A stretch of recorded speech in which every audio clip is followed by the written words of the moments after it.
Hello everyone, আসসালামু আলাইকুম। আশা করি সবাই ভালো আছেন।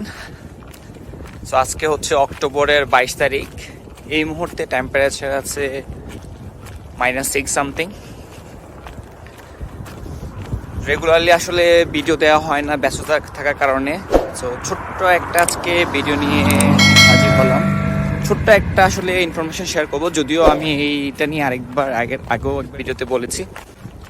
সো বেসিকলি এটা হচ্ছে আপনারা যারা বাংলাদেশ থেকে আসলে ওয়ার্ক পারমিট নিয়ে কানাডা আসার জন্য ট্রাই করতেছেন বা আসতে চান, তাদের জন্য একটা ব্যাড নিউজ বলা যায়। বিকজ গত সেপ্টেম্বর 26 তারিখ থেকে এলএমআই, এটা আসলে লো ওয়েজেস এলএমআই যেটা হচ্ছে লেবার মার্কেট ইম্প্যাক্ট অ্যাসেসমেন্ট, এটা হচ্ছে স্টপ আছে। সো যেই কারণে হচ্ছে যারা কানাডা থেকে আসলে ওয়ার্ক পারমিট নিয়ে আসতে চাচ্ছেন তারা কিন্তু আসতে পারবেন না।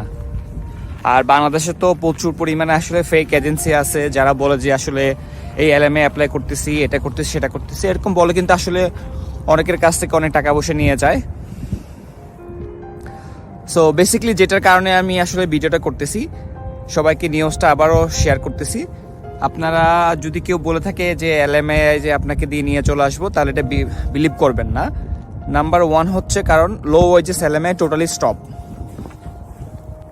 ইভেন দো যারা কানাডাতে আছে ইনসাইড, তারাও কিন্তু এলএমআই নতুন করে অ্যাপ্লাই করতে পারতেছে না। অর্থাৎ এক্সিস্টিং যারা আছে, অর্থাৎ সাপোজ মনে করেন আমি ওয়ার্ক পারমিট আছে সাপোজ ফর এক্সাম্পল, আর আমি নতুন করে আবার আমার ওয়ার্ক পারমিট এক্সপায়ার হয়ে যাবে, আমার নতুন করে এলএমআই লাগবে, আমি কিন্তু অ্যাপ্লাই করতে পারবো না, বিকজ এটা হচ্ছে স্টপ আছে। এটা কারণ হচ্ছে কানাডাতে প্রচুর পরিমাণ আনএমপ্লয়মেন্ট আছে, এবং যেই মেট্রোপলিটন এরিয়াতে আসলে 6-7% মতো হচ্ছে আনএমপ্লয়মেন্ট রেট আছে, সেখান থেকে ওরা পারবে না। ঠিক আছে, এই কথাটা মাথায় রাখবেন, তাহলে হচ্ছে আপনারা প্রতারিত হবেন না। আর এটার জন্য একটু অপেক্ষা করতে হবে। হয়তো প্রতিনিয়ত আসলে কানাডার আইএসএসসি সবকিছু নিয়মগুলো চেঞ্জ হচ্ছে, ইমিগ্রেশনের আপডেট আসতেছে, তো একটু কেয়ারফুল থাকতে হবে। যখন আবার নতুন করে স্টার্ট হবে, তখন আপনারা এই নতুন করে আবার ট্রাই করে আসতে পারবেন। হ্যাঁ, তবে কিছু কিছু সেক্টর আছে যেগুলো মিডিয়াম ওয়েজেস, সেইগুলো থেকে আপনারা আসতে পারবেন। মিডিয়াম ওয়েজ যেগুলো আপনার অ্যামাউন্ট কিন্তু 25, মোর দেন 25, ওগুলো হচ্ছে মিডিয়াম ওয়েজেসের এলএমএ, এগুলো অ্যাপ্লিকেশন করা যাবে। তার মানে সবগুলো না, যেগুলো হচ্ছে লো ওয়েজেস, তবে ম্যাক্সিমামে কিন্তু ইভেন আমিও কিন্তু লো ওয়েজেস দিয়ে আসছি, যেটা হচ্ছে আমার এলএমএ এটা ছিল, আমিও কিন্তু চাইলে নতুন করে আবার অ্যাপ্লাই করতে পারবো না। সো এটা হচ্ছে একটা নিউজ।